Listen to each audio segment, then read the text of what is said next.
এবারে এই ভিডিওতে আমি জেকার এক্সামের জন্য তোমাদের সি প্লাস প্লাসের এমসিকিউ নিয়ে আসছি, যেটা খুব ইম্পর্টেন্ট কয়েকটা এমসিকিউ। প্রত্যেকটা এমসিকিউ তোমরা খাতায় লিখে নেওয়া এবং পরীক্ষার আগে যার আগে এমসিকিউ গুলো ডেফিনেটলি তোমরা সলভ করে যাবে। এতে কি হবে, তোমাদের বেসিক আইডিয়া ক্লিয়ার হয়ে যাবে সাবজেক্টের সম্বন্ধে। First question, the address of a variable temp of type float is. দেখো, যে কোনো টাইপ অ্যাড্রেস যদি আমি ক্যালকুলেট করি, সেটা ডেফিনেটলি অ্যাম্পারসাইন দিয়ে ইউজ করি। সেটার জন্য কোনো রকম ডেটা টাইপের দরকার হয় না, আগে পড়ে। তো রাইট অ্যান্সার ইজ ওয়ান এর B. Next, what is the output of the following code. একটা কোড দেওয়া আছে, ক্যার সিম্বল, ক্যার হচ্ছে স্ট্রিং দেওয়া আছে, symbol ABC for I in index. একটা ভেরিয়েবল দেওয়া আছে যেটা i<3 ঘুরছে, i++, কাউন্ট সিম্বল ইন্ডেক্স। তো কিভাবে এখান থেকে যখন আমরা ঘুরবে, তো যখন দেখো এ বি সি, তখন ইন্ডেক্স 0, তখন সিম্বল 0, মানে এটা স্ট্রিং এর 0 নম্বর সিম্বলটা নেবে, তাহলে এই পাবো। তারপরে আবার যখন 1 হয়ে যাবে ইন্ডেক্সটা, তখন সিম্বল অফ 1 পাবে, তার মানে বি পাবে। তারপরে সি পাবে, তার মানে লুপটা যতবার ঘুরবে <3 এর মধ্যে 0 1 2, তো এবিসি পাবে। রাইট অ্যান্সার হবে সি। তো question number, this is question number 2। Now question number 3। Question number 3, the process of building a new class, যখন আমরা কোন ক্লাস বিল্ড করি from existing one, that is inheritance. It is the mechanism of creating a new one from the old one. তো এটাকে বলা হয় আমরা base class বলি, আর এটাকে বলা হয় ডিরাইভ ক্লাস। তো সবসময় আমরা নিউ নিউ যে ক্লাসটা তৈরি করি, সেখানে এক্সট্রা এডেড ফিচার্স থাকে। তো এটা কোশ্চেন নাম্বার 3। নাও আসছে নেক্সট কোশ্চেনে, কোশ্চেন নাম্বার 4। না, question number 4, if a class C is derive from class B. ধরো সিটা ডিরাইভ করছি বি থেকে সিটা ডিরাইভ করছি, which is derive from A.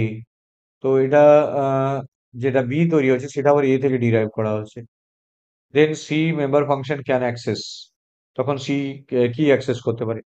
তো ডিপেন্ড করছে আমি কিভাবে স্পেসিফাইড করেছি, তার উপর ডিপেন্ড করছে কিভাবে আমরা অ্যাক্সেস করব। তো দেখা যাক, protected public member data can CB only in CB, no, এটা সম্ভব নয়। Protected public only in C, এটাও নয়। নেক্সট ওয়ান ইজ, দেখো, চারের সিটা দেখো, প্রাইভেট মেম্বারকে অ্যাক্সেস করা যায় না। প্রোটেক্টেড মেম্বার অফ এএবি, আমরা যখন মাল্টি লেভেল ইনহেরিটেন্স করি, তখন প্রোটেক্টেডটা এটা বিতে আসে, মানে বি এরটা আমি সিতে পেয়ে যাই, তাহলে AB protected member. Right answer হবে ডি। চারের ডি। এগুলো কিন্তু বোঝার জিনিস আছে, মাথায় রেখে। তো এটা থিওরিটিক্যাল নয়, সাবজেক্টটা পুরোটাই বুঝিয়ে বুঝে করার। If the variable count exceed 100, a single statement to print too many. তো দেখো এটা কিভাবে হবে, এটা হচ্ছে এক্সিড করে যায় যদি কাউন্টটা, যখন কাউন্টটা এক্সিড করে যাবে তখন কি হবে।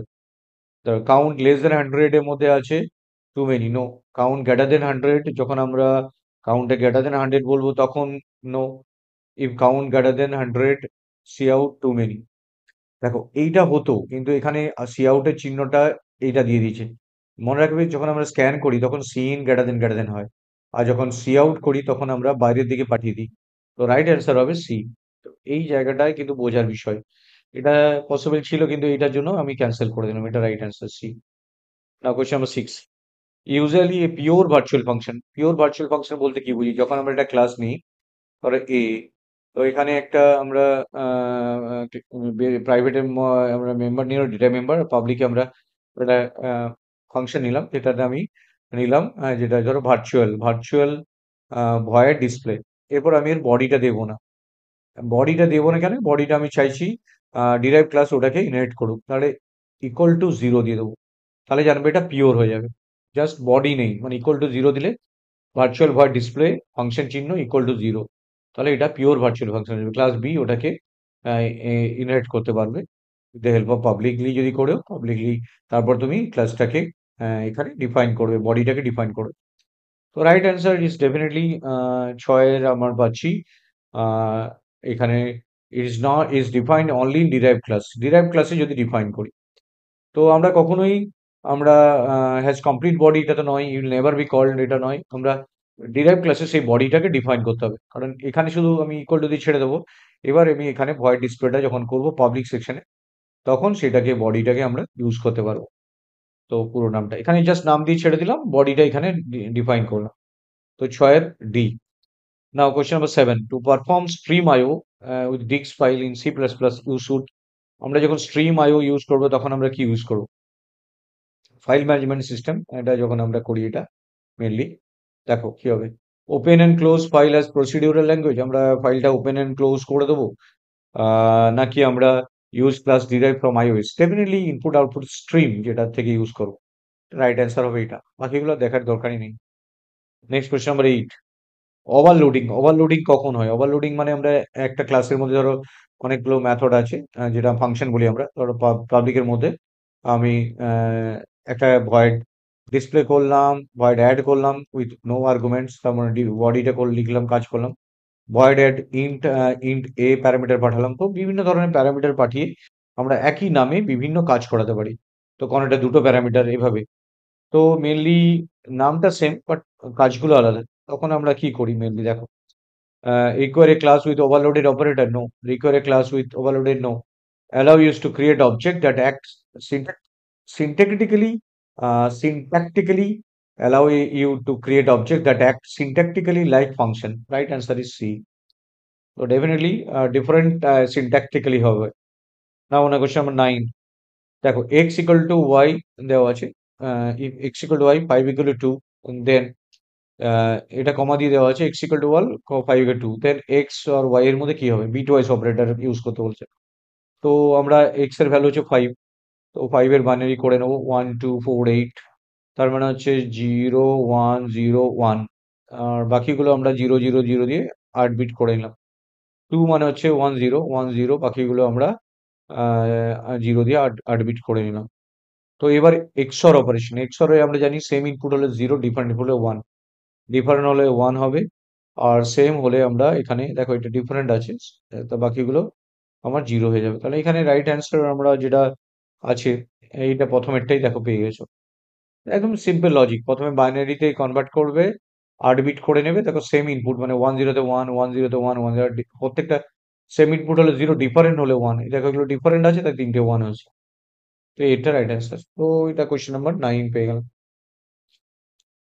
নেক্সট কোশ্চেন আসছি নেক্সট কোশ্চেন সেট 2 থেকে আসছি তাহলে সেট 1 আমাদের কমপ্লিট হলো 9টা কোশ্চেন ছিল এবার সেট 2 তে আমরা নেক্সট কোশ্চেন গুলো আসছি if an array is declare in a of 4 ধর একটা অ্যারে ডিক্লেয়ার করতে আমরা এটা এ অফ 0 এটা A of 1 A of 2 A of 3 বুঝে বুঝে করো দেখো তার value assign simple A of 0 তে 3 আছে আর এ অফ 4 এ আছে 3 0 4 এ কেউ নেই দেখো কিন্তু 0 1 2 3 মানে এটা লোকেশনটা কেউ নেই তাহলে ওই ডেটাটা কি সেট হবে এখানে 3 তো আমরা পাচ্ছি 0 এর জন্য বাট এও 4 এ কি আছে এও 4 এর অপশনস কিন্তু এখানে নেই 0 থেকে শুরু হচ্ছে 0 1 2 3 এও 4 এ কিন্তু কিছু অপশন এখানে নেই তো রাইট অ্যান্সার তো এখানে পাওয়া ডিফিকাল্ট তো এটা মেনলি এও 4 এ তো কিছু নেই তো ও তো আলটিমেটলি কোন ডেটাই রাখতে পারবে না এও 4 এ এটা এখানে অপশনস এর মধ্যে কোনটা কারেক্ট হবে না তো এটা যদি এ অফ 3 হতো তাহলে এই অপশনটা কারেক্ট হতো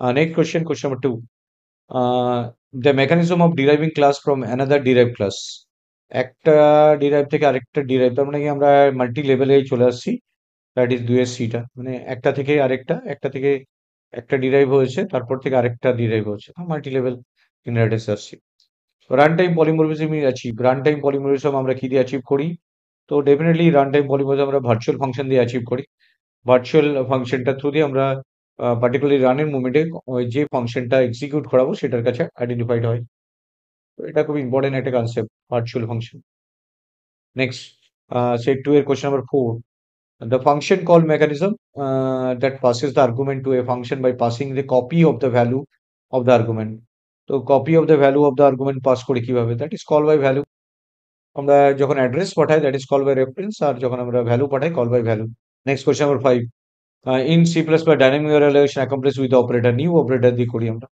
তো ডেফিনেটলি পাঁচেরটা হচ্ছে রাইট অ্যান্সার ইজ এ ম্যালকটা হচ্ছে সিতে next in if we create a file if stream then the default mode কি হতে পারে যখন আমরা ডিফল্ট মোড খুঁজি সেটা ডেফিনেটলি ইফ স্ট্রিম মানে ইনপুট করছি আমরা আইওস ইন তো এগুলো হচ্ছে ডিফারেন্ট মোড আছে ios out ios append mode binary mode a variable defined within the block is visible next question number 7 variable defined within visible from the point of definition onward the program. Next from আমরা যে দেখো একটা ভেরিয়েবলকে যখন আমি visible পেতে চাই তখন কি হবে? From the point of definition onward the program? No. From the point of definition onward the function? No. From the point of definition onward the block. Local variable যখন আমরা ডিক্লেয়ার করছি সেই ব্লকের মধ্যেই তার এক্সিস্টেন্স থাকবে। Right answer is C. তো এটা সাথে সিটা হচ্ছে রাইট অ্যান্সার। তো রাইট অ্যান্সার। না what the break statement causes an exit. Break statement কি করে? Cause an exit from innermost loop? Yes, এটাও করে। Only from the innermost switch? Yes, from loop and switch. তো এটা সব জায়গা থেকে করতে পারে। আগেরটা লুপ অ্যান্ড সুইচ থেকেও হয়, ইনারমোস্ট লুপ আর সুইচ সব জায়গা থেকে হয়। তো এটা রাইট অ্যান্সার হবে বি। দুটোই একসাথে হচ্ছে। ৯ C. Which of the following can not be legitimately pass to a function? কার মধ্যে পাসড হতে পারে না? তো এটা মেনলি হেডার ফাইলকে আমরা কখনোই পাস করতে পারি না, কনস্ট্যান্ট ভেরিয়েবল স্ট্রাকচার পাস করতে পারি না। Question 10, a property which is not true for a class is that they, যে প্রপার্টিটা ট্রু না, আর remove from the memory when not in used. Definitely আমরা এটা কখনোই আমরা করি না, রিমুভ করি না যখন ইউজ করে। Which is not true for the class that they are removed. যখন নট ইন ইউজ আমরা রিমুভ করি না। এখানে গার্বেজ কালেক্টর নেই যে রিমুভ করে দেবো, তাহলে এটা নট হবে। বাকিগুলো দেখে নিই। Permit data to be hidden from other class? Yes, এটা true. Bring together all aspect of entity? Yes. Can closely model object in real world? তো এটা হচ্ছে নয়। এবার সেট থ্রিতে আসছি। বিভিন্ন সেট অফ কোয়েশ্চেন্স আছে এখানে, তোমরা ডেফিনেটলি প্রত্যেকটা দেখে যাও। Set three, you can read input consisting of. আমরা রিড ইনপুট করি কনসিস্টিং অফ কি করে?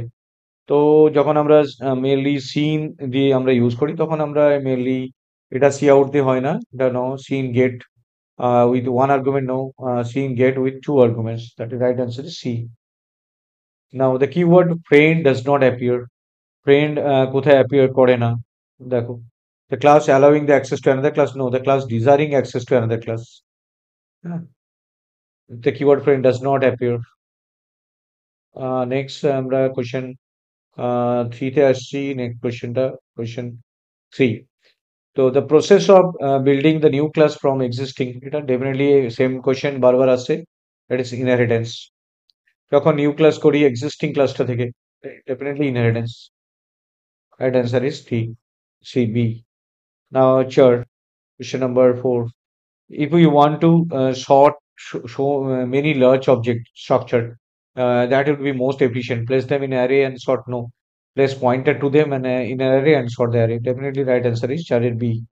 আগে pointer করো, place করো, তারপর sort হয়ে যাবে। Which of the statement get affected when I plus plus change to I plus plus I? যখন I plus plus টা চেঞ্জ করে প্লাস প্লাস I হয়ে যায় তখন কি হয়? দেখো I ইকুয়াল 20, তারপর I প্লাস, কোনো এফেক্ট হবে না, কিছু হবে না। লুপের মধ্যে কোনো প্রবলেম নেই, কিন্তু অ্যাসাইনমেন্টের জন্য এটা প্রবলেম হবে। কারণ কি, আমি যদি আগে করি পরে করি তাহলে ডিফারেন্ট। ধরো A equal to I plus plus যদি করি আর A equal to plus plus I করি, তা দুটো আলাদা।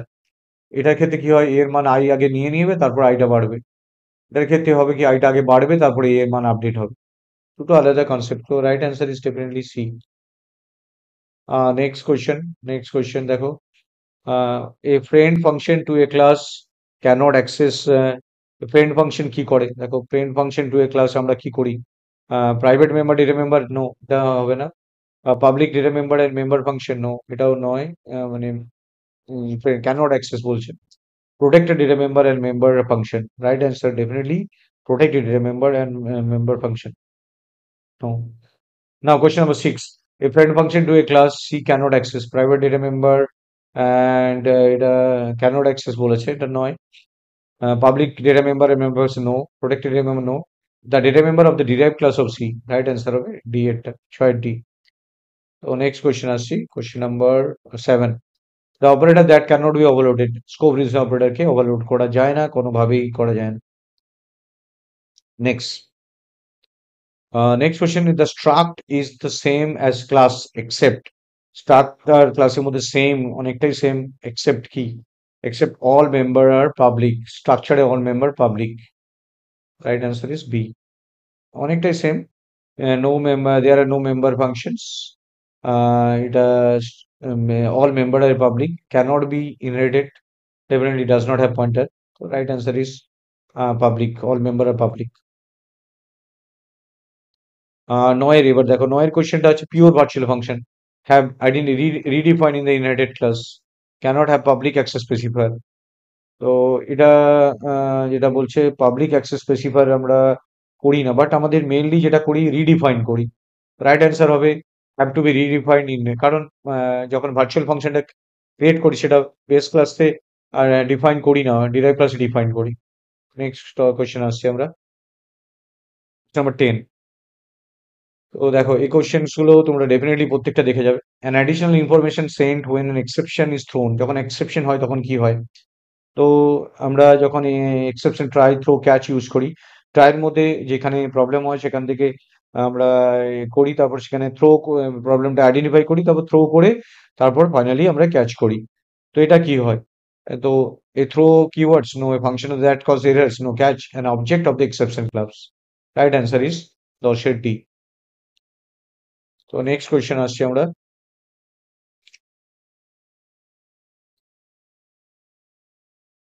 সেট 4। তো এই ভিডিওতে আমি 4টে সেট ডিসকাস করছি, পরের ভিডিওগুলোতে আমি আবার আপকামিং আরো অনেক কটা সেট আছে সি প্লাস প্লাসে, প্রত্যেকটা সেটই আমি ডিসকাস করবো। তো এই ভিডিওটা খুব লেন্দি হয়ে যাচ্ছে, এই জন্য আমরা সেট 4 অব্দি ডিসকাস করছি। এই virtual class is the same as, তো ভার্চুয়াল ক্লাস বলতে আমরা কি বুঝি? ভার্চুয়াল ক্লাস সেম কিসের উপর সেম হয়? অ্যাবস্ট্রাক্ট ক্লাসের মতো, ইয়েস, যার কন্টেন্ট আমরা ডিফাইন করতে পারি না। নাও 2, identify the operator that is not used with pointer, যেটা পয়েন্টারের সাথে ইউজড হয় না, পয়েন্টের সাথে ইউজড হয় না, এটা পয়েন্টের সাথে ইউজ হয়, এটা হয়, এটা হয়, তিনটেই হয়, এটা হয় না। Now question number 3, character pointer, pointer equal to hello C out pointer. দেখো এটা সিম্পল একটা কোড দিয়েছে, সেটা কিভাবে কাজ করবে। তো একটা একটাই পয়েন্ট ক্যারেক্টার পয়েন্টার, মানে একটা সিঙ্গেল ক্যারেক্টারকে হোল্ড করতে হবে।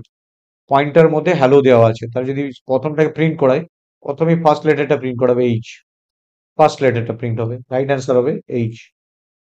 তো নেক্সট কোয়েশ্চেন নাম্বার 4 এ আসছি, in case in which case it is mandatory to provide destructor in a class, কোন কেসে আমরা একটা ডিস্ট্রাক্টরকে দিতেই হবে ম্যান্ডেটরি?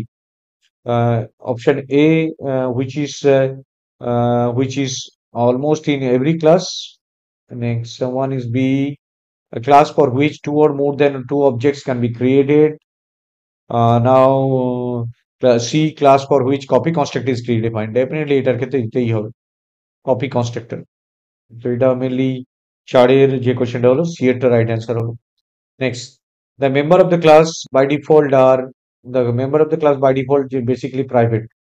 তো আমরা যখনই কোনো ক্রিয়েট করি তখন সেটা কিছুই মেনশন না করে দিলে প্রাইভেট হয়ে যায়।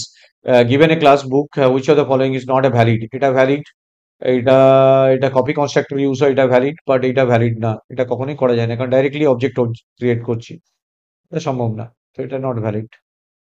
পরেরটা পয়েন্টার ইউজ করছে, কোনো প্রবলেম নেই। নাও 7, which statement is true in protected derivation of derived class or base class from a base class? Protected derivation করি, private member of the base class I become protected member of the, no, private member কখনোই move হয় না, তো right নয় এটা কখনোই। Next, the protected member of the base class become public member of the derived class, no, protected থাকে। Next, public member of the base class become the protected member of the derived class। তো এটা যখন আমরা ভাবছি, তো এই 9-এর সাথে কোয়েশ্চেনটা, এটা definitely right answer. Public member of the base class become protected member of the derive class, সবই প্রোটেক্টেড হয়ে যায়। তো এটাগুলো বাকিটা কোনো অপশন নেই। Now question number 8, which of the following statement is not valid, এদের মধ্যে কোনটা ভ্যালিড না? Only existing operator can be overloaded, right. Overloaded operator must have at least one component, yes. The overloaded operator follow the syntax rule, yes. None of the above, right answer is D. Now নয়টা, exception handling is targeted, mainly যখন আমরা exception handling করি তখন mainly যেটা target হয় সেটা হচ্ছে run time এররটাকের জন্য। Now question number 10, last question, a pointer or to the base class can hold the address of, দেখো পয়েন্টারের বেস ক্লাসের only the base class, no.